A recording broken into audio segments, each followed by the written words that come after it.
What up, YouTube Dog Pound Nation? Thanks for tuning in. Good evening to you all. Welcome to the evening rant. On my way home from work, thought I'd drop you guys another quick video, a little bit about Deshaun Watson and a little bit about Baker Mayfield again, regarding a comment I received from a viewer in yesterday's video. I want to clear that up a little bit. But before we get into all that, if you already haven't, you want to join the family, join Dog Pound Nation, you could do that by taking the time right now, hitting that subscribe, hitting that like, and hitting that notification bell. So please subscribe to the channel, hit that notification bell, like, share, all that good stuff. And you know, this channel we talk Browns football, diehard Browns fan. I believe that, you know, that brown and orange. So join the family, hit that subscribe. You won't be disappointed. So please join. We'll have a blast. So let's get into this video. Deshaun Watson. You know, this whole thing is, we all know it's getting a little messy. The Cleveland Browns came out and stated that they are not going to, they're all in on Deshaun Watson. They're not looking to, you know, back out of this. They're not looking to, you know, void the $230 million and all that other stuff. They remain all in on Deshaun Watson. Now, the question is that a good idea or isn't it? So I was talking to a guy at work today about it, and he's not a Browns fan, but he is a San Francisco 49ers fan. And we got talking about it, and, you know, from his perspective, so, you know, he can't be biased or anything like that. So he's going to tell me how, you know, how it is. And he looks at it as like, this is a mess. You know, it doesn't look good, he says. You know, because me, when I make these videos, I might sound a little biased with certain things. Because, you know, I'm a Browns fan. And sometimes us as Browns fans, we feel we have to defend the team. Which isn't always a good thing. But I will defend my team through thick and thin. But if the circumstances are too large, you know, I will keep it real and give the honest, you know, try not to sound so biased, you know what I'm saying? I'm sure you guys can relate. But yeah, it looks messy, you know, and I started talking about it with them, and the way I see it is, you know, if the Cleveland Browns are all in and they're not looking to void this contract, I mean, I think that they're looking to have this set up for the future. All right, they're banking on him to come back after his suspension and ball out and win some football games, and because winning cures a lot of different things. I know a lot of you might be thinking, because these emotions might still be a little raw, they're like, nah, not this, can't forgive something like this. Yeah, you will. If you're a diehard Browns fan, you will. All right. They did it. I mean, I hate to compare to Steeler fans, but they forgave Ben. I know it wasn't 24 women or 66, whatever the damn number is, but one is too many. So you know, Ben did some crazy shit too, and people forgave him. And when the man retired last year, when they put that beat down on the Cleveland Browns, you know, nothing was even said throughout that whole broadcast. That's not how Ben's going to be remembered. I know Deshaun's circumstances are a little bit different. And, you know, but I think if he comes back and starts playing, winning football, things are going to subside. And, you know, it's going to be all right. So I think us as Browns fans, we're going to have to, you know, plow through this, get through this tough time right now, because right now it's June, and not too far away is, you know, football. It really isn't. It's less than 90 days away, kickoff. So, you know, it could be a rough year with Jacoby Brissett. It really can be.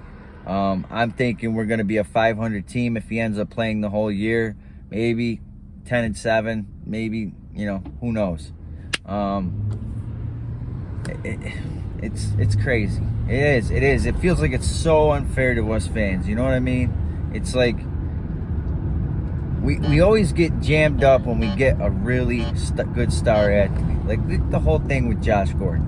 Totally different position. The wide receiver position is not as valuable as a quarterback position, but still, we had a dynamic, elite wide receiver in his prime, and he just couldn't stay on the field, and we dealt with it, and before we finally said, enough is enough, and, we cut ties. Baker Mayfield's rookie year. But let me know in the comments below, do you think the Cleveland Browns, should, just get through this? It is what it is, and move on, and just, get through this rough year, because I'm thinking the suspension's going to be kind of lengthy. I cannot see it being a 6-game suspension, a 4-game suspension. I can't see it, anything, to that nature. But, I'm thinking it's going to be minimum 8 games if we're lucky. All right. I'm very nervous that it could be the whole season, and it's a very strong possibility that could shake out, and take place. So, what do you guys think? Let me know in the comments below.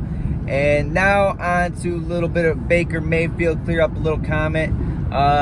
Yesterday I was speaking on Baker Mayfield and how, I stated that Baker has a little bit of maturity issues and character issues, this, that, when it came to, doing his press conferences during the season last year. And, he's got to grow up and, leave some things alone. Like, a lot of things are better left unsaid. So I had a viewer comment yesterday and stated, well, you're talking about Deshaun Watson. You're saying Baker Mayfield has character issues. What about Deshaun Watson? I get that. All right. I really, really do. And I don't think that that came out right. I should have worded it a little bit different. I wouldn't say that Baker Mayfield has these crazy character issues, nothing like that. It's more of a maturity with Baker. I think he needs to learn more and, take notice of how, these vets in the NFL carry themselves in an interview and leave things alone. Keep your mouth shut when you have to keep your mouth shut. Though that's pretty much what I'm talking about. In the whole podcast that he did a couple months ago, I don't think he should have done something like that. I definitely think that hurt his trade value. So that's what I was referring to. I'm not trying to say Baker has these character issues, he's a weirdo or anything like that. And I'm going to keep it real. I'm a Baker Mayfield supporter. I was. All right. If he was going to be the Cleveland Browns quarterback, I was going to back Baker Mayfield all the way.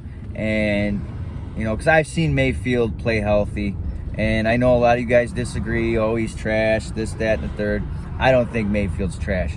Do I think he's elite? Absolutely not. Do I think the Cleveland Browns could have won with Baker when he's healthy? Yeah, if everything's right around him. So, that, I have no ill will towards Baker at all. I just feel things should have been a little bit different. And I think he should have, took hold of some of the situations that took place last year, like with his wife Emily getting on social media, saying this and that about players in the locker room. I mean, that's just, you can just, that's going to stir up something. That's just waiting for trouble. That's just waiting for drama, to be created throughout the locker room when somebody's wife gets involved like that. All right. So that's what I'm talking about. I shouldn't have used the word character so much. It's more of a maturity thing and a little growing up to do in the NFL when it comes to Baker. And I think Baker's a great guy. I like some of the things he's done outside of football, on the football field, throughout the community. And you guys can go back and Google. If you guys haven't heard, I know you guys probably, a majority have heard about this. 2020, the last game of the season, where the Cleveland Browns beat the Pittsburgh Steelers to make it to the playoffs, to move on into the playoffs. There was a guy, I believe from North Carolina, diehard Browns fan, was on his deathbed, dying of cancer, and he wanted to go watch the Cleveland Browns play, and he had this YouTube channel. I can't think of his name, but I'm going to Google it. It's right here, and This story was phenomenal. Emily, Baker, and a gentleman from the Browns backers, I think down in that area, they all got together, flew the guy up. Emily Mayfield, Baker's wife, gave up her suite so this guy can enjoy himself and watch his Cleveland Browns beat the Pittsburgh Steelers. And after the game, Baker greeted the guy outside in the parking lot, took some pictures, slapped him up. You know, you can't beat that.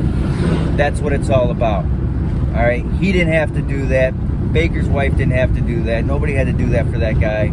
And they went out of their way and made that happen. And, you know, can't beat that. So go check that out. Go check out the guy's YouTube channel. I'm going to try to give, you know, the details in the description box so you guys can go check out that story if you don't know about it. It's on YouTube. There's a bunch of articles about it. It was a pretty big deal, especially in the Cleveland area. So go check it out. So I'm going to end with that. So please, if you guys haven't, join the family. Join Dog Pound Nation by hitting that subscribe, hitting that like. Please hit that like. It helps my channel. It really gets the channel going, gets the videos moving. So please hit that like button, hit that notification so you guys are all notified for my latest videos when they're dropped. So please, and everybody have a great rest of your day. God bless. Stay safe and have a great weekend. And, you know, enjoy this beautiful weather. And go back!